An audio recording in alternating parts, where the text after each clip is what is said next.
Greetings, everyone. Welcome back to Biblical Musings. I'm joined here by my co-host and oldest son, Callahan. So I'm grateful he is here. We're studying the book of Joshua together, looking at chapter 8 and the conquest of Ai. Without too much ado, I'll just quickly say that if you need the context of the Battle of Ai, I'd encourage you to watch the previous videos, preferably starting at the beginning.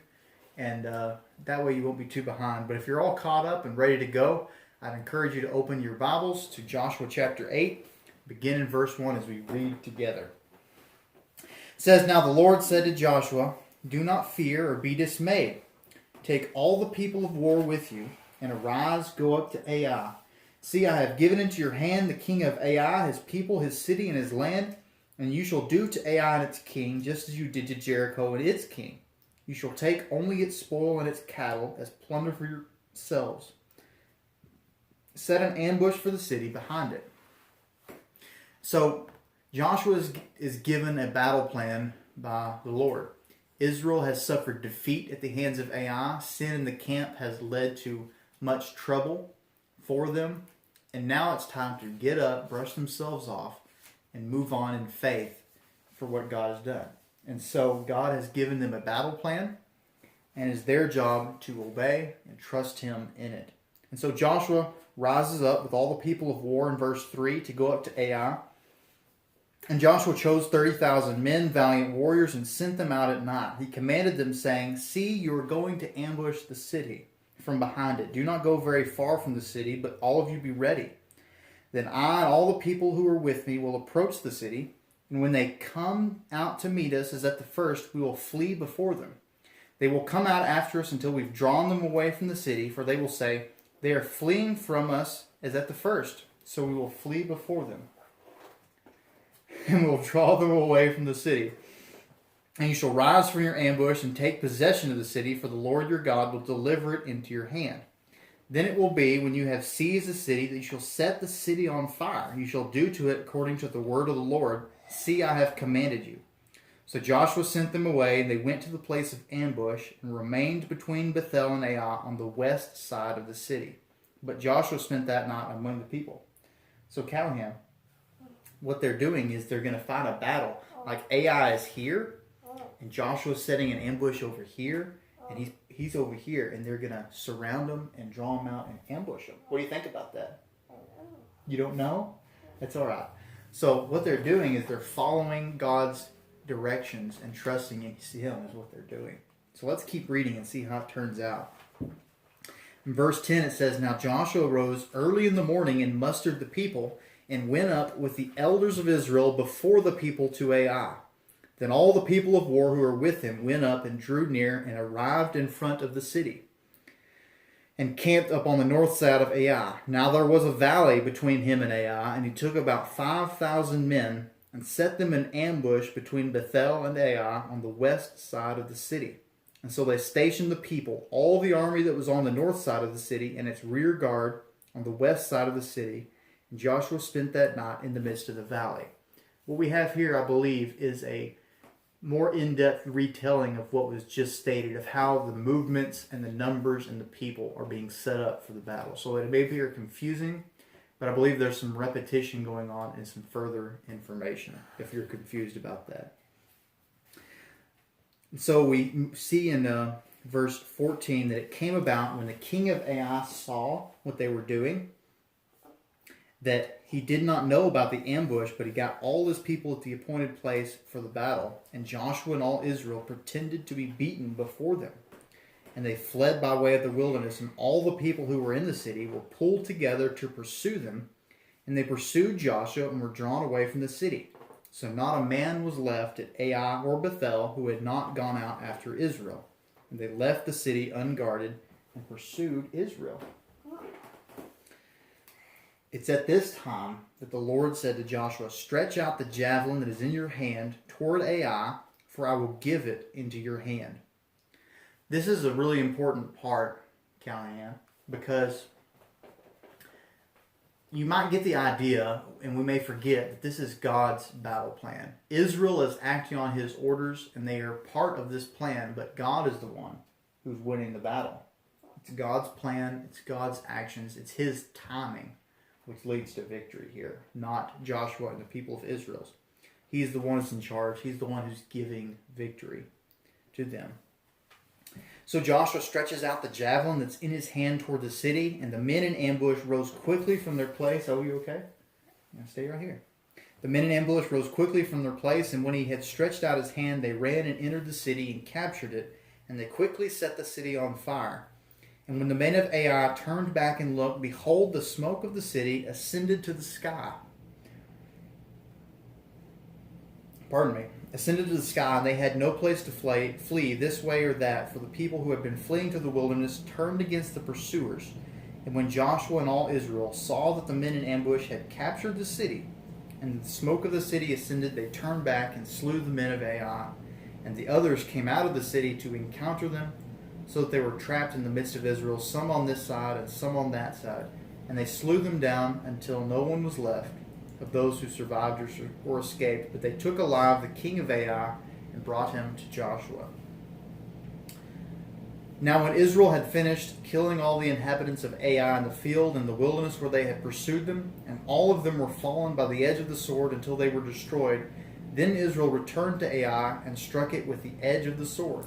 All who fell that day, both men and women, were 12,000, all the people of Ai. For Joshua did not withdraw his hand until he had utterly destroyed all the inhabitants of Ai. Israel took only the cattle and the spoil of that city as plunder for themselves, according to the word of the Lord, as we saw in verses 1, 2, and 3, just as he had commanded. And so Joshua burned Ai and made it a heap forever, a desolation until this day. He hanged the king of Ai on a tree until evening, and at sunset Joshua gave command, and they took his body down from the tree and threw it at the entrance of the city gate, and raised over it a great heap of stones that stands even to this day. So the battle has been fought and won. It's relatively swift. It was over quickly. Relatively brutal affair. But Ai has been defeated. The wicked city and its king and its people have been defeated by God's people. God's plan has led to victory. Israel has learned that when they obey God, when they trust him, they can be led to victory. But when they trust in their own devices and forget to ask God his will and seek his words, it can sometimes lead to defeat. What Israel does next is probably the most important thing in this chapter. So I'd encourage you to not let your attention be drawn away from this last part of the chapter 8. It says, Then Joshua built an altar to the Lord, the God of Israel, in Mount Ebal, just as Moses, the servant of the Lord, had commanded the sons of Israel, as it is written in the book of the law of Moses. An altar of uncut stones on which no man had wielded an iron tool, and they offered burnt offerings on it to the Lord, and sacrificed peace offerings. Yeah, peace offerings. He wrote there on the stones a copy of the law of Moses, which he had written in the presence of the sons of Israel, and all Israel with their elders and officers and their judges were standing on both sides of the ark of the covenant of the Lord, the stranger as well as the native. Half of them stood in front of Mount Gerizim, and half of them stood in front of Mount Ebal, just as Moses, the servant of the Lord, had commanded at first to bless the people of the Lord, people of Israel. Then afterwards he read all the words of the law, the blessing and the curse, according to all that is written in the book of the law. There was not a word of all that Moses had commanded which Joshua did not read before all the assembly of Israel, with the women and the little ones and the strangers who were living among them. So we have here, Callahan, that Israel fights this battle, and those of you who are watching. And the very next thing they do, the most important thing they do next, is they go and they worship. This is, once again, I've reiterated, I cannot speak today, I apologize. I've said several times that this conquest is not primarily about Israel killing a bunch of people and taking their land. That is an element of it, of God's judgment coming on these sinful nations and Israel getting the land of promise. That's absolutely a central part of this book. But what I believe to be more central is Israel learning the importance of following God and not themselves. Because when Israel in the wilderness disobeyed and rebelled and followed what they wanted to do, they found nothing but pain and misery and defeat. And this next generation is learning the same lessons. When they do what they want to do, when they forget to ask God His advice, when they do not heed His commands, they find defeat, they find suffering, they find bitterness and pain. However, when they act in faith, they see God do amazing things through them, with them, and for them. And so here they're dedicating their purpose to God. Callahan, can you sit still? Right here? Yeah. And so they're worshiping, and they offer burnt offerings, which are consecrating their whole selves to God, is really the central thrust of the burnt offering sacrifice. And once you've offered the burnt offering sacrifice, you are eligible to offer the peace offering. God pretty much never commands a peace offering because it's a volunteer kind of an offering.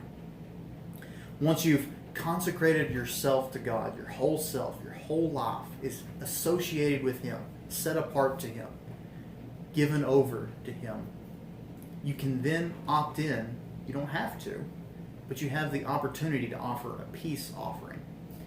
And the analogy that I came up with, whether it's perfect or not, all analogies do break down if you look at them a little too hard, but it's an illustration is all it is think of it like a wedding.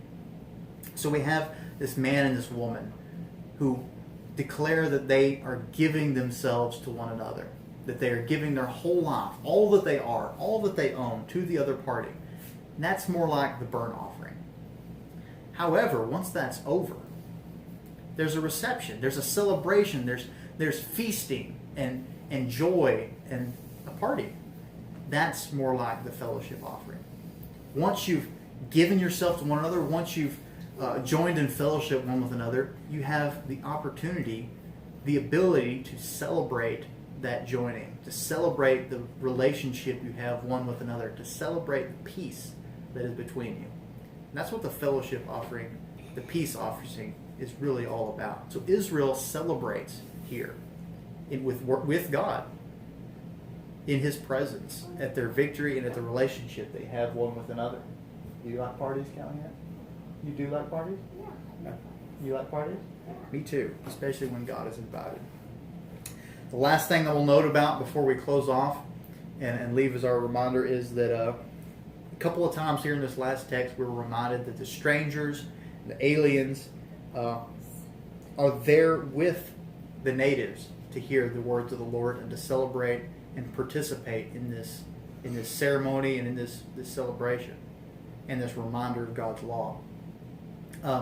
Rahab and her family come to mind. They are now strangers, if you will, in the midst of Israel. How many others like her or similar to her and her family, those who were inhabitants of the land or surrounding areas, are now numbered among the people who are trying to understand and follow God's laws and in this new community? We do not know. It's my opinion that they were quite numerous at this point. As people see the uniqueness of this people of Israel, led by a personal God who loves them, cares for them, and is calling them to a higher purpose than what their other gods and idols call them to. Not the purposes they seek, but the purposes He has, purposes of holiness, righteousness, godliness, and things of that nature.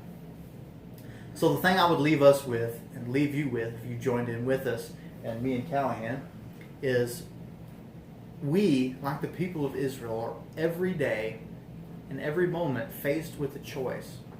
We can choose to do what we wish. We can choose to follow our own initiative, our own wishes and desires and the thoughts of our heart.